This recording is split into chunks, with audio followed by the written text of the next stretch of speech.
What food isn't worth the effort to be homemade? Croissants. I love baking as a hobby, and that's one of the few breads that I think is just not worth the effort, and I'm rubbish at it. The problem is it's almost the same effort for 6 as it is for 60, but they don't keep. I'm the kind of guy to go all the way in making things myself. Bread, pasta, pizza, burger buns, flour tortillas, sushi, etc. all from scratch. Never again am I trying to make mochi ice cream. Hard, long, and frustrating. Why should I pay $10 for pad thai when for $15 I can buy the ingredients and make a much worse pad thai? Once we made homemade Coca-Cola. It was amazing to see the absolutely crazy different flavors that go into it, and this crazy broth to slowly become such a familiar smell. Came out right on the money. Then we went and bought some Cokes. Phyllo pastry. Crackers. I made them from scratch and it was more trouble than it's worth. I've had multiple people try and make tater tots. You can't recreate the magic with low effort. Anything with puff pastry. I made my own chipotle aioli after having a sandwich in a restaurant and loving the sauce. Food processor, eggs, oil, seasoning, and some trial and error resulted in a pretty good sauce, and a lot of cleanup. I later learned the restaurant just mixes chipotle powder into Hellman's mayo. I've made homemade ramen fully from scratch, noodles, the broth, the chazu, whole 9 fucking yards, literally once in my life. Once.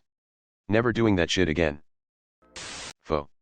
Honestly, it's an enjoyable journey if you like to cook, but it can be an all-day process if you want to do it the traditional way. It starts with a stock pot and beef bones, and you slowly build the flavor into a few delicious bowls of flavorful goodness. I found that I could eliminate some time using a pressure cooker, but that also affects the quality of the broth over the long run. On balance, I'd much rather pay $8 and have a delicious bowl served up to me in a matter of minutes. Bloomin' onions. Wife and I got the huge onions, boiled, chilled, deep fried a huge pot. Came to the conclusion that doing this for 1 or 2 onions was just not worth it. If I were creating 20, maybe. Century eggs. Who has that kind of time? I've never made it myself, but I watched Babish make Baked Alaska on his channel, and that looked like a real chore for what amounted to a $15 ice cream cake from Baskin-Robbins. Edit. So I forgot Babish's Baked Alaska was part of his Sims video and not an independent video, so if anyone wanted to watch it, here you go. https://udo.be/z4bwb8_k7em?t=370. I've been trying to make steamed buns and it's hella hard. Steamer basket, making the dough, and sometimes it just doesn't come out right. I wish my town had more Vietnamese places. Blooming fried onion. The author of the book Make the Bread, Buy the Butter combed through dozens of typical foods and determined which ones are worth producing yourself and which should be purchased. Strongly suggested. The book also includes recipes and color commentary, and it's a lot of fun. Edit. Thanks everyone for appreciate my comment. Cheese. You ever tried to make decent tasting cheese? Anything with phyllo dough or puff pastry? Fuck making them from scratch. Tamales. As a Texan, tamales are life, but I never knew why they were so damned expensive. Then I tried to make them. The recipe and ingredients are easy, but assembling the damn things takes 4 arms and 92 fingers. I will happily hand my money to some nice abuela for them so I never have to lose my mind with sticky masa ever again.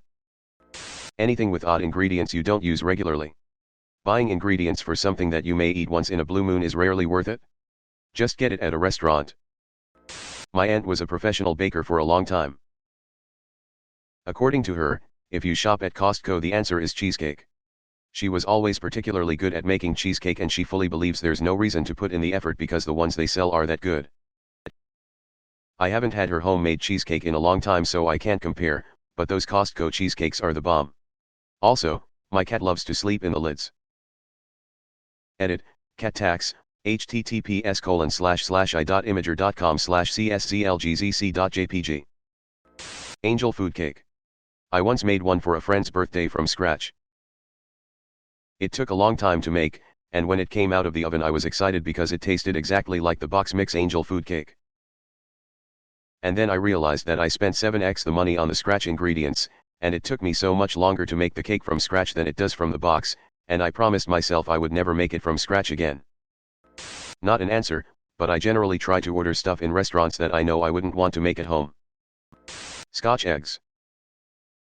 I made them once for my family and they were so impressed that now it's something I have to make for them every once in a while. I think they are more mesmerized by the presentation, the yolk oozing out does look cool, than the taste because they're just okay, not amazing. Quick video of the last time I made them, https://i.imager.com/sc7bwf4.mp4. Yes, I know it's a little too crispy. I slightly overfried this batch. Croissants. I spent hours trying to make those ones once and the result tasted fine, but they weren't croissants. Getting the layered puff pastry right is beyond my skills and it's an absurd amount of work. Now I just buy some if I want some. Edit, people, please stop suggesting Pillsbury. I'll buy them at a bakery. Put the ones Pillsbury sells in cans are a crime against bakery. A crime anyways. Any Chinese multi-course dinner. Darn near impossible to serve except in consecutive dishes. Pumpkin puree for a pumpkin pie. Decided to make one 100% from scratch one year instead of just getting the can of Libby's. Couldn't taste a difference at all, so totally not worth it. Macarons. Update, damn, didn't realize macarons were so polarizing. This is the most responses I've ever received for a comment face with tears of joy. For me, anything fried. Deep frying at home takes way too long, and it usually doesn't taste that much better than store-bought stuff. Also macarons. Fuck those lil guys, they take hours and don't even rise half the time. Baklava. It's so damn good but I hate making it. Croissants. That shit is hard. Put respect on your bakers. Hash brown patties, who the fuck has the time to grate and take the moisture out of a shit ton of potatoes when you can buy a pack of 24 at the store for like $5. Donuts. The real answer is any cuisine you don't make a lot or often. If you make Italian regularly you'll have a lot of stuff to make most of it, but suddenly switching to another culinary tradition that requires you to buy everything can make it expensive and then you have a bunch of stuff you don't use regularly, some of it lasts, some of it doesn't. Also a huge amount of things if you're just feeding yourself, everything is made for families so sometimes even basic stuff produces a lot of waste because you don't want to eat the same thing for 4 meals because you could only buy the stuff in those quantities. Takeout is often strictly portioned for one person, makes it very tempting. Kimchi. It's messy and take a whole day. There's a reason why Koreans set aside a day for making it and make enough to last half a year at least. There was a farmer's market near me where they were selling artisanal kimchi and I just laughed. Making kimchi is the opposite of small batch. You make as much as you can possibly store and control how quickly they ferment. I get it though. If you grew up eating the one your mom made from a family recipe, other kimchi will taste different and some might even taste not that great for you. But honestly, it's worth cutting that tether and getting used to factory-made kimchi, still made by a bunch of old ladies except in an industrial scale, because once you get used to it, it's still pretty good. I will however forever hold in my heart the memory of kimchi making days when my mom would work the whole day salting cabbages and mixing up the stuffing, and make me a plate of the fresh stuffing wrapped in the wilted, salted cabbage leaves, some slash. It's an amazing treat only available on the day they make kimchi. Removed. Russian honey cake / aka Medovik / https://i.imager.com/nxshs5p.jpg. I made it once. You could taste the anger that went into it. Not really, it tasted amazing. But, it was so labor intensive and took so much time. Then again, I can't really find anywhere local that sells it, either. So I'll probably have to make it again when I'm feeling extra patient.